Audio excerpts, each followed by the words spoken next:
আজ আমি পুঁই শাক দিয়ে চিংড়ি মাছ রান্না করব। দারুণ স্বাদ হয় এভাবে পুঁই শাকটা রান্না করলে। হ্যালো এভরিওয়ান, কেমন আছেন সবাই? আশা করি ভালো আছেন, আপনাদের দয়ায় আমিও ভালো আছি আলহামদুলিল্লাহ। তো চুলায় একটা কড়াই বসিয়ে দিয়েছি, দিয়ে আমি তেল দিয়ে দিয়েছি, দিয়ে এখন আমি পেঁয়াজ দিয়ে দিয়েছি তেলে। পেঁয়াজটাকে এখন নেড়ে ছেড়ে বেজে নেব। আমি এখন পেঁয়াজটাকে ভেজে নিচ্ছি। এই পর্যন্ত আপনারা যারা ভিডিওটা দেখতেছেন প্লিজ একটা লাইক দিয়ে আমার ভিডিওটা ফুল কন্টিনিউ করার অনুরোধ রইল। তো পেঁয়াজটা ভাজা হয়ে গেছে, এখন আমি চিংড়ি মাছগুলো দিয়ে দিয়েছি, দিয়ে একটু নেড়ে ছেড়ে ভেজে নিয়ে আমি মশলাটা দিয়ে নেব। আমি দিয়ে দিয়েছি মরিচের গুঁড়া, দিয়ে দিয়েছি ধনিয়ার গুঁড়া, আর দিয়ে দিয়েছি হলুদের গুঁড়া, দিয়ে নেড়ে ছেড়ে দিয়ে একটুখানি পানি দিয়ে দিয়েছি যেন মশলা সহ মাছটা কষানো হয়ে যায়।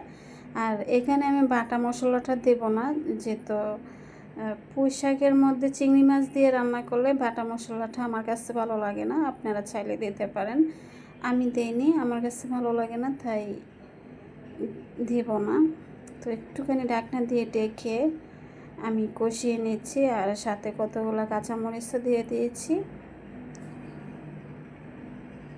মাছটা কষানো হয়ে গেছে, এখন আমি পুঁই শাকগুলো আমি দিয়ে দিয়েছি। আমি পুঁই শাকগুলো ভাপ দিয়ে রেখেছিলাম। তো পুঁই শাকটা ভাপ দিয়ে রান্না করলে হয় কি, কালারটা খুব সুন্দর আসে, একদম সবুজ একটা কালার হয়, আর খেতেও ভালো লাগে। পুঁই শাক অনেক সময় তিতা তিতা লাগে মেডিসিনের কারণে। আমরা তো অরিজিনাল পুঁই শাকটা পাই না ঢাকা শহর, তাই আমি সব সময় সব সবজি একটু ভাপ দিয়ে পানিটা ফেলে দিয়ে রান্না করি। কেননা অনেক মেডিসিন থাকে সবজিতে, ফল টল, মানে আমরা যা কিছু খাই সব তো মেডিসিনের, সেজন্য আমি ভাপ দিয়ে ফেলে দিয়ে রান্না করি। কারণ ভিটামিনের আশা করলে হয়তো দেহের ক্ষতি হতে পারে, সেজন্য ভাপ দিয়ে পানিটা ফেলে দিয়ে রান্না করলে ভয়টা থাকে না আর কি। আর পুঁই শাকের কালারটাও খুব সুন্দর হয় একটু ভাপ দিয়ে পানিটা ফেলে দিয়ে রান্না করলে। তো এর মধ্যে দেখুন পুঁই শাকটাও কষানো হয়ে গেছে, এখন আমি পানি দিয়ে মানে ঝোলটা দিয়ে রান্নাটা করে নেব।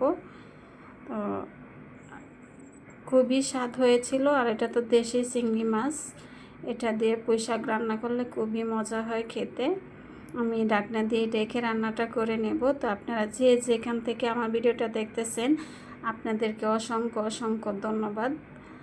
আর আপনারা যারা সাবস্ক্রাইব করে দিয়েছেন আপনাদেরকে অসংখ্য অসংখ্য ধন্যবাদ। আর যারা করেননি প্লিজ আমার চ্যানেলটা সাবস্ক্রাইব করে আমার পাশে থাকার অনুরোধ রইল।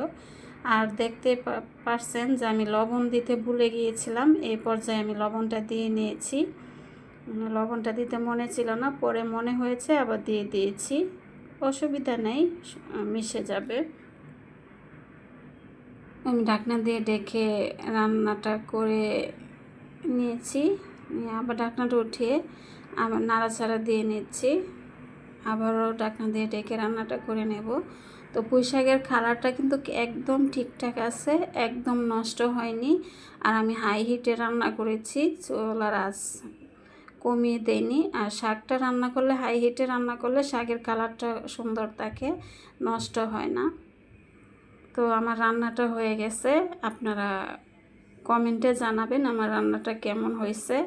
আপনাদের সুন্দর সুন্দর কমেন্ট পড়তে আমার কাছে খুবই ভালো লাগে, মনে হয় যে আপনারা খুবই কাছের মানুষ, আমার খুবই আপনজন আপনারা। তো ধন্যবাদ সবাইকে।